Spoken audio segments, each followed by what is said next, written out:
Everybody wants to encourage people back into work. Yeah.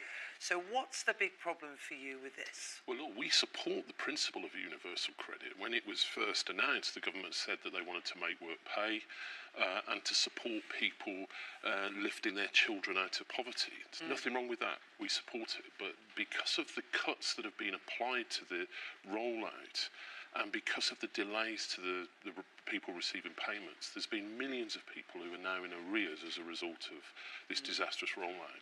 And what we've seen with these freedom of information research we've done over the Christmas period is it's actually local authorities that are having to pay for the government's disastrous rollout. Is it fair to call it a disastrous rollout, though? Because, you know, councils were having to support people on benefits anyway. There are always going to be teething troubles when something like this happens, and the Department for Work and Pensions say that actually they're making sure that there are advances available, there are direct rent payments available for those people who need it. But what we see in places like in Somerset and North Bath, but areas that you would think are relatively affluent, 3/4 of that payment is going directly to universal credit claimants because their arrears have gone up. In Manchester, their arrears has nearly doubled, and half of families that are on universal credit are saying that they started to go into arrears when they were moved on to universal credit. So there is a problem with the rollout of this programme, and there is a problem with the way the government have funded it.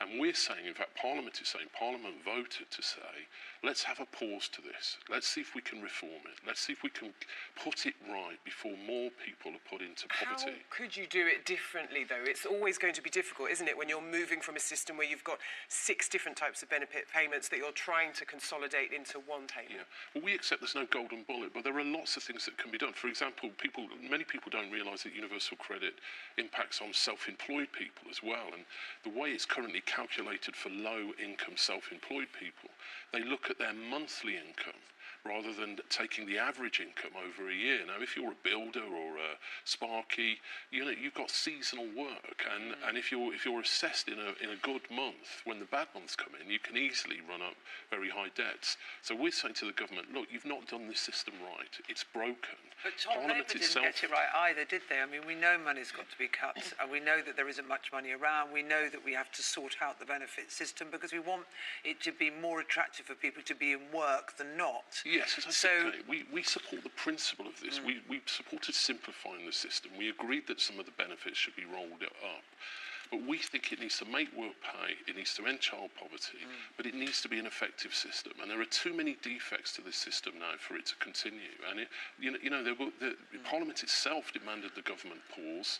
At the moment, they're defying the will of Parliament on this. And these new figures just add to the growing number of examples that show that this system isn't working. And really, I think there are many millions of families facing poverty now that don't need to, precisely because the government won't listen to Parliament and won't hold the system up and put some of these defects right. OK, well, listen, something else to talk to you about is Brexit and the prospect of a second referendum, because you said that a second poll shouldn't be ruled out. Jeremy Corbyn has said, though, that the party isn't advocating another vote. It's a bit of a confusing message, this one. It isn't, but it is a complex issue. We've never said that we advocate a second referendum. It wasn't in our manifesto. But what we said is we want to keep all options open. But I think it's highly unlikely there will be a second referendum. We support the decision of the people taken in the last referendum, and we want to make sure that the government negotiating team come back with the best deal for Britain.